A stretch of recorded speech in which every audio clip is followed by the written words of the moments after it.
Bonjour, alors aujourd'hui on va se retrouver pour faire un petit point sur MyFitnessPal, comment l'utiliser. Donc là j'ai ouvert mon application, donc on va arriver sur la page d'accueil. Tout en haut tu vas avoir tes calories disponibles, enfin ton objectif de calories en fait à atteindre sur la journée.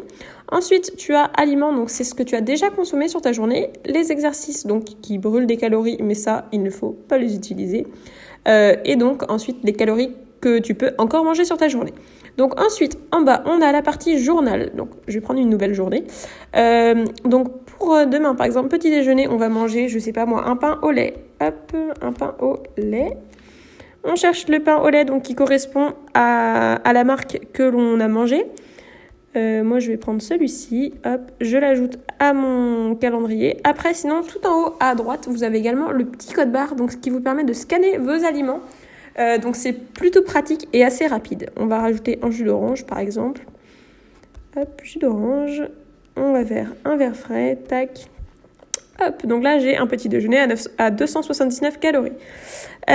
Ensuite, si on fait enregistrer en tant que repas, là on peut voir vraiment les glucides, les lipides, les protéines que vous avez mangé pendant ce repas. Donc c'est plutôt pratique si on mange assez régulièrement la même chose, vous l'enregistrez et vous n'avez pas besoin tous les jours de rentrer tous vos aliments un par un. Donc on fait la même chose pour les déjeuners. Moi j'ai mis une collation après-midi, dîner et un gros dessert parce que j'adore les desserts. Évidemment vous pouvez changer l'ordre de ces repas, vous pouvez modifier les intitulés, etc.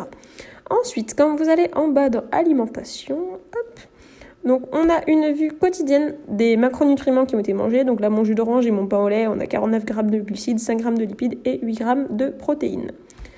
Donc on a une vue avec un diagramme bâton. Et on a également la répartition des calories selon tous les repas. Donc on revient en arrière. Donc ça, vous remplissez vos repas un par un ici. Ensuite, vous avez progression. Donc progression, ici, on va pouvoir mettre son poids. Donc on a une courbe de suivi de poids. Donc là, c'est depuis mon départ, par exemple, si je mets depuis 2 mois, voilà ce qu'a fait mon poids depuis 2 mois. Bon, ça fait très longtemps que je ne me suis pas pesée, donc c'est pas super représentatif. Ensuite, quand vous allez dans Autres, en bas, vous retrouvez votre profil, votre nombre de connexions, vos kilos perdus, etc. Vous allez dans la partie Objectif.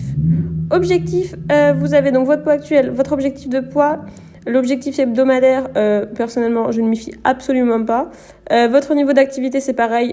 Franchement, c'est un peu du superficiel. Ce qui va nous importer, c'est objectif en matière calorique, glucides, protéines et lipides. Donc, je clique dessus. Moi, j'ai un objectif de 1950 calories, donc je vais ne pas le changer. Et quand vous cliquez, par exemple, sur glucides, vous avez une répartition en pourcentage. Donc, par exemple, si je vous ai demandé de manger, allez, on va dire, tac, donc 170 grammes de glucides, pardon. On va trouver le pourcentage qui s'en rapproche le plus, en fait, à chaque fois, pour chaque répartition. Et donc, évidemment, on doit avoir un total à 100%. Donc voilà pour ce qui est de l'utilisation principale de MyFitnessPal. Après, on peut également créer des recettes, enregistrer des repas, faire pas mal de choses. Donc c'est plutôt assez complet, assez sympa, même pour la version qui est gratuite. Ensuite, les exercices. On peut rajouter des exercices cardio-musculation. Moi, je ne vous conseille absolument pas de les rajouter parce que, par exemple, je rajoute un exercice au hasard qui a brûlé 272 calories. Il me rajoute 272 calories en haut en exercice et donc il m'autorise à manger plus de calories. Il ne faut pas faire ça parce que, tout simplement, si vous mangez autant de calories que ce que vous avez dépensé sur la journée, vous allez avoir des grosses disparités au fil des journées. Donc, il faut voir l'apport calorique comme linéaire sur la semaine ainsi que